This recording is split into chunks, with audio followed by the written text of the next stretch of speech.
So this may be more than you want to know, but I'll tell you anyway. You can edit stuff out, right? Like, you talk a lot, but that's who, maybe he's nervous. No, it's just him. It's great to meet with you and your team this morning. I'm Mark Zupan. I'm Alfred University's president, and look forward to the questions today and answering them on the topic of diversity and Alfred University. I am Dr. Brian Saltzman. I am the Director for Student Diversity and Inclusion, the Interim Chief Diversity Officer, Co-Director of our Africana Studies program here at Alfred University, and also Co-Director and co-founder of our esports program, Alfred Rain. Hi, I'm Melissa Ryan. I'm a professor of English, and I was part of the team that developed the Social Justice Studies program, and part of the team that developed the Common Ground program.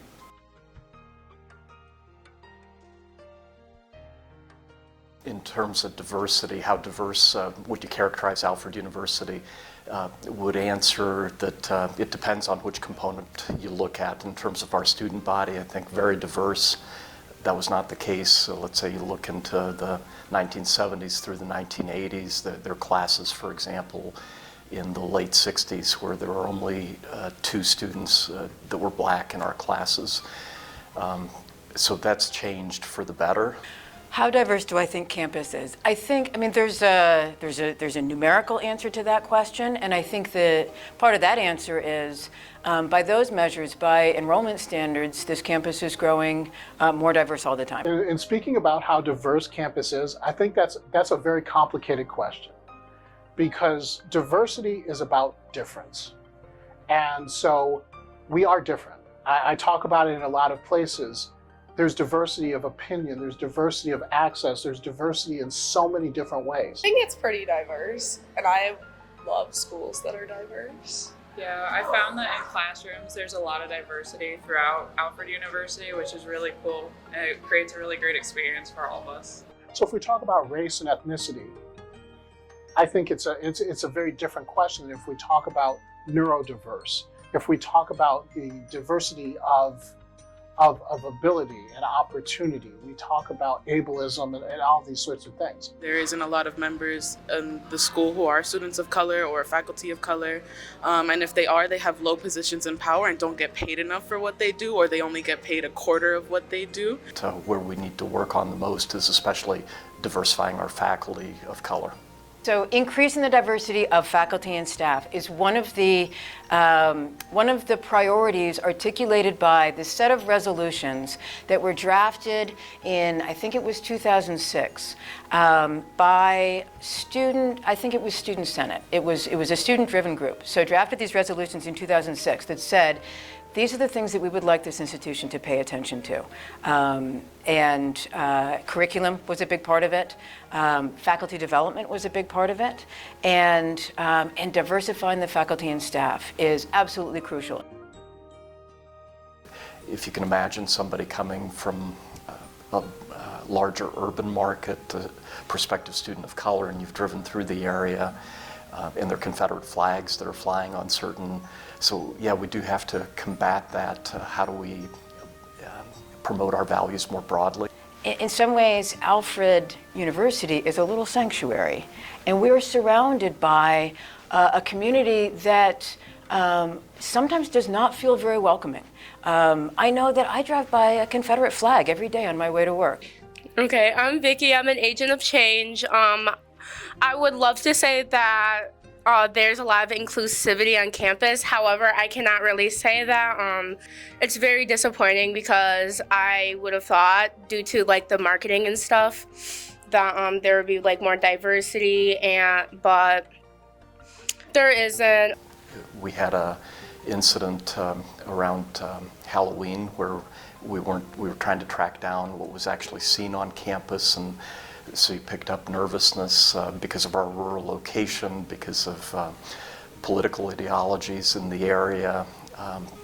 Was it actually people wearing Ku Klux Klan outfits? So, and I know from some of the apprehensions that students expressed that there's some real concerns that we need to be mindful of where we sit and how we promote our values of inclusivity. People may know that about the case of this video that was circulated. There was a few-second video of a student wearing what looked like a kind of Ku Klux Klan costume, leaping into the room and making a comment.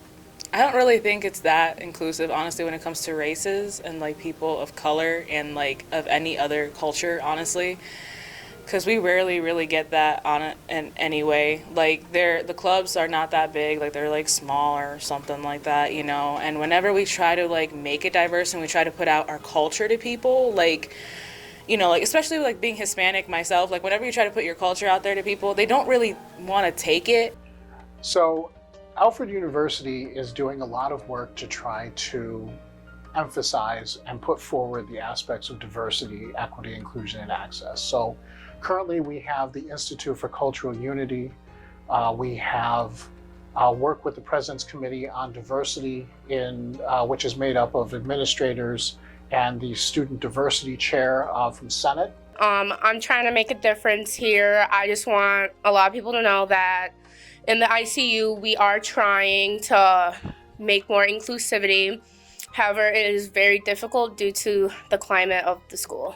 We're in the process of putting together a search committee to hire our first ever director of diversity. The individual will report. We have an interim director right now, Dr. Brian Saltzman, but we'll be looking to hire our first ever non-interim director, and especially to focus on diversifying our faculty and staff, notably our faculty. Students needed to have a forum in which they could talk to each other about the things that are hard to talk about. And so that's what Common Ground is for. It's a class, right? A discussion-based class that gives students a chance to be with other students that they wouldn't necessarily be in a room with, and ask them to talk about some of the things that are going on in society, talk about their own experience, talk about things like how hard it is to talk to each other across various kinds of ideological boundaries, for example. And so the classes we do, are carefully constructed. We try to make sure that there's a mix of majors and minors, a demographic balance to the extent that's possible. We try to not have a whole team in the same group, so that students are going to end up hearing the stories that you come to college to hear. We don't need to be the tip of the sword and the point of that sword. Instead, we want to call people in instead of calling out. Give the community an opportunity to engage and to be a part of the solution, whether it be talking about the Saxon moniker, whether it be talking, again, about treatment of individuals within the community, our relationship with the police and law enforcement, or ultimately engagement in other racialized or social justice issues.